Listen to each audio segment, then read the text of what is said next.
जय हिंद दोस्तों, सैनिक समाचारों में आपका हार्दिक स्वागत है। सबसे पहले हेडलाइंस में आज बात करूंगा। 26 पेज की एक बुकलेट जारी हुई है जिसमें आपके पे एंड अलाउंसेस, पेंशन, बेनिफिट और कौन कौन से आपके बच्चों के लिए हिंदी में, अंग्रेजी में, इसके साथ क्या क्या कंटेंट्स हैं, सारी चीज बताऊंगा कि पेंशनरी बेनिफिट क्या है, कितने प्रकार की पेंशन है, आप सर्विंग है तो आपके क्या क्या इंटाइटल्ड है, एमएससीपी के क्या नियम है, सारी चीज है हिंदी में भी अंग्रेजी में। 26 पेज की है, इसके बारे में पूरा आपके साथ डिस्कशन करूंगा और आपको भेजूंगा भी दोस्तों। और मैं बात करूंगा दूसरा, 1 जनवरी 2025 का लेटर है AWS के, आर्मी एजुकेशन वेलफेयर सोसाइटी की तरफ से छात्रवृत्ति की योजना है। 8 तारीख तक ऑनलाइन आपने आवेदन करना है, इसका फायदा उठाइए। और मैं बात करूंगा, हाँ जी दोस्तों, यदि आप ग्वालियर चंबल संभाग में हैं तो ECHS में आज कैंसर और सर्वाइकल जो लेडीज की समस्या है उनके लिए एक बहुत बड़ा शिविर है। आज और कल विनम्रता से आप लोग वहां जा सकते हो स्पेशल शिविर के लिए। और मैं बात करूंगा, एक ऐसा नंबर है जो पुलिस अधिकारी बनके सैनिकों को धमका रहा है। कल 3 लोगों ने मुझसे इस कॉल किया, मैं आपके साथ स्क्रीनशॉट शेयर करूंगा, नंबर भी शेयर करूंगा, सावधान रहना, ये नंबर पाकिस्तान का है दोस्तों। तो सबसे पहले मैं बात करूंगा उस बुक की, और इसमें लिखा है हैंडबुक पे अलाउंसेस पेंशन जूनियर कमीशन अफसर एंड अदर रैंक। ये सिर्फ और सिर्फ JSUR के लिए, हिंदी अंग्रेजी में। अब इसके साथ क्या क्या कंटेंट्स हैं बड़ा आराम से बात करेंगे। आपने सुनना है, समझना है और इसको चाहिए रखना है हार्ड कॉपी, और ताकि आप अपनी मदद कर सकोगे, दूसरों की कर सकोगे। हिंदी में नहीं समझ में आती, अंग्रेजी में समझ में आती तो हिंदी में समझ लीजिए।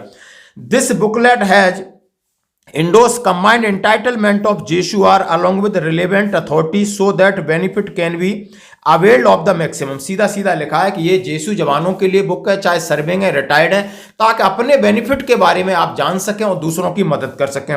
The aim of booklet into all JSUR about their entitlement respective of pay allowances and pension preview. The booklet layout of 3 parts. पहला पार्ट 1 पे, दूसरा अलाउंसेस, पार्ट 3 में पेंशन रिलेटेड बेनिफिट और पार्ट 4 में मिसलेनियस एस्पेक्ट।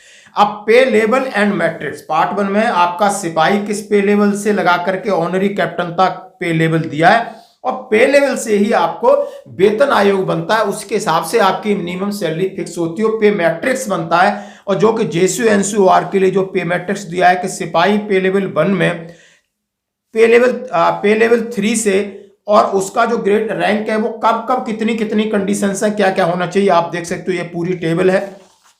दूसरा, annual increment of revise पे structure, जो serving soldier है, हाँ जी दोस्तों, आपको पता होना चाहिए आपका एनुअल इंक्रीमेंट है वो किस तरीके से, बहुत सारी चीजें इसमें चेंज हो गई JSU जवान कि आपका प्रमोशन कब हो रहा है, आप सर्विस जो इंक्रीमेंट कब है और प्रमोशन कब है, तो कौन सा आप DNI फॉर्मूला यानी option for date of promotion, पदोन्नति के लिए जो विकल्प दिया है उसकी पूरी डिटेल दिया है। Option for date of next increment DNI, जिसके बारे में पूरी जानकारी है।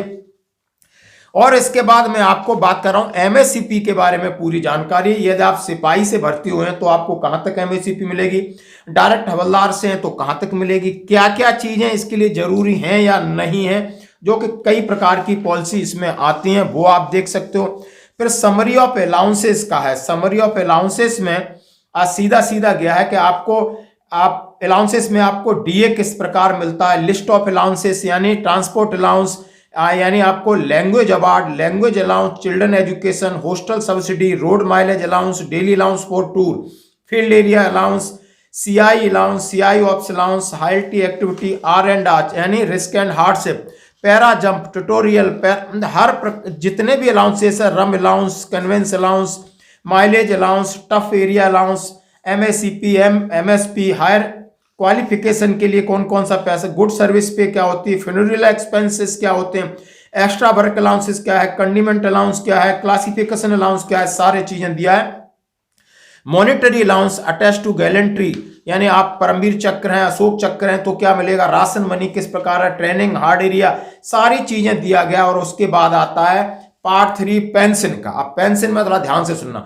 डेफिनेशन ऑफ रिकॉनेबल एलिमेंट्स, यानी रिटायरिंग सर्विस आपको क्या होना चाहिए, family pension, all type of gratuities, calculation of pension, commutation of gratuity, यानी आपका सर्विस पेंशन कैसे कैलकुलेट करना है, ग्रेचुटी कैसे कैलकुलेट करना, हिंदी में भी है और इसमें एग्जाम्पल के साथ दिया गया है। उसके बाद आपको कम्यूटेशन कैसे करना है, आपको मिनिमम सर्विस पेंशन के लिए कितने चाहिए, पेंशन का रूपांतरण कैसे करना है, फार्मूला इसका क्या है, और family pension, ordinary family pension क्या होती है, स्पेशल फैमिली पेंशन क्या होती है, लिबराइज फैमिली पेंशन क्या होती है, एक एक हिंदी और अंग्रेजी दोनों में आपको दिया है, आप जरूर इसको अपने पास रखें।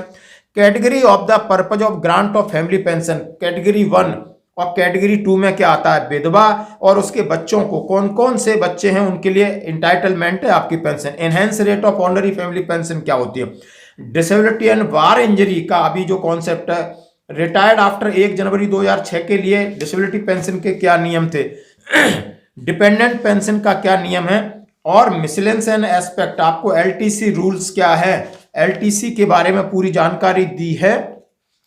और उसके बाद आप देख सकते हो एएफपीपी फंड आज आपको कैसे निकालना है, क्या क्या तरीका है, उस पर ब्याज कितना लगता है, सब्सक्रिप्शन आपको चेंज करने तो कैसे, एडवांस एंड विड्रॉल कैसे, किस किस चीज में एपी फंड से आप निकाल सकते हो, और उसमें लिखा है नॉमिनेशंस के बारे में दिया है, और आपको मेडिकल चिकित्सा कौन कौन सी, ओपीडी कब जा सकते हैं, और ट्रीटमेंट के जो भी आपका मेडिकल ट्रीटमेंट है उनकी, यानी सारी जानकारी ये 26 पेज की पीडीएफ है हिंदी अंग्रेजी में, जरूर रखिए। हमने ये प्रिंट आउट करके आपके लिए लाया हूं, तो आप ये समझ सकते हो, इसको कम से कम आप मोबाइल में तो रख सकते हो अपने जहां डाटा है, कि आप किसी से घूमने की जरूरत नहीं है। आपका सारा का पेंशन के बाद कौन कौन से बेनिफिट मिलते हैं, सर्विंग में क्या क्या चीजें करनी होती है, डॉक्यूमेंट से हर चीज का इसमें डिटेल है दोस्तों, तो इसका फायदा जरूर उठाएं।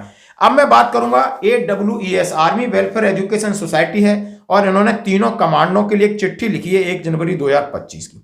शैक्षिक वर्ष 2023-24 के लिए सेना कर्मियों के लिए शिक्षा छात्रवृत्ति योजना ESAS के तहत छात्रवृत्ति, उन्होंने कहा है कि अपना ESSA के तहत जो छात्रवृत्ति योजना उसके लिए उन्होंने एक लेटर जारी किया था 3 जुलाई 2024 को, और उन्होंने 22 अक्टूबर 2024 को उन्होंने लिखा था कि जो सूचित किया जाता है कि 9वीं कक्षा से 12वीं कक्षा तक स्कूल के छात्रों, स्नातक और स्नातकोत्तर के छात्रों के लिए सेना के जवानों, MNS अधिकारियों के बच्चों को छात्रवृत्ति वितरण करने के लिए ESSA पोर्टल 3 अक्टूबर 2024 को लॉन्च किया गया था।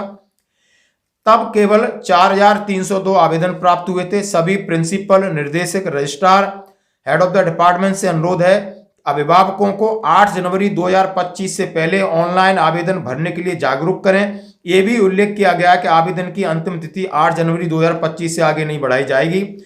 इस सभी जगह उन्होंने दिया है, कर्नल सेवा निवृत्त हैं जो आपको उन्होंने कहा है, और इसके लिए कहा है 8 जनवरी तक। यदि आपके बच्चे 9 क्लास से लगाकर 12th और ग्रेजुएशन में हैं और वो छात्रवृत्ति के अंदर आ रहे हैं, तो आप इसको ऑनलाइन आप सबमिट कर सकते हो।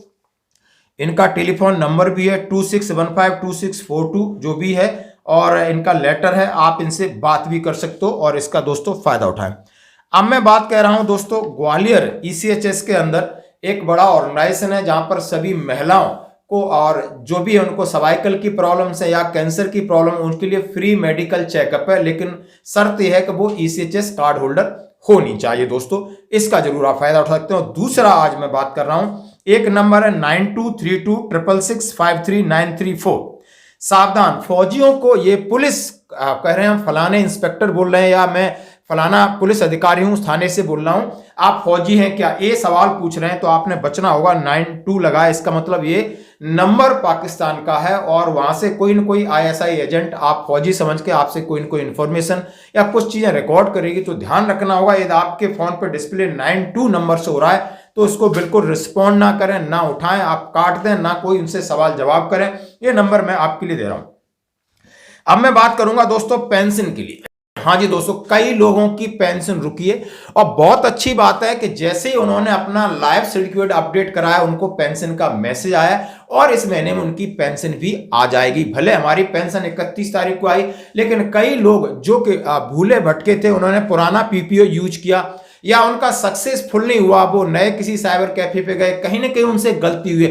एक दो नहीं है, लाखों लोग हैं उनकी पेंशन फंसी हुई है, ये होता है। और अब उन्होंने ये रखा है कि जैसे ही वो अपने नए स्पर्श PPO के साथ नए तरीके से कर रहे हैं, अपडेट भी आ रहा है और पीसीडी एक बार कॉल कर रहे हैं, कॉल करने के बाद उन्हें पेंशन का मैसेज आ रहा है। ये बहुत अच्छी बात है। तो आपको दूसरों को भी जागरूक करना है और खुद भी अलर्ट रहना है कि बहुत सारी, जब से डिजिटलाइजेशन हो गया तो ऐसी समस्याएं आपके साथ आएंगी, लेकिन निराकरण है, निवारण है, जरूर समस्या का समाधान होगा। आज की खबरों में इतना ही। बने रहिए हमारे साथ। धन्यवाद।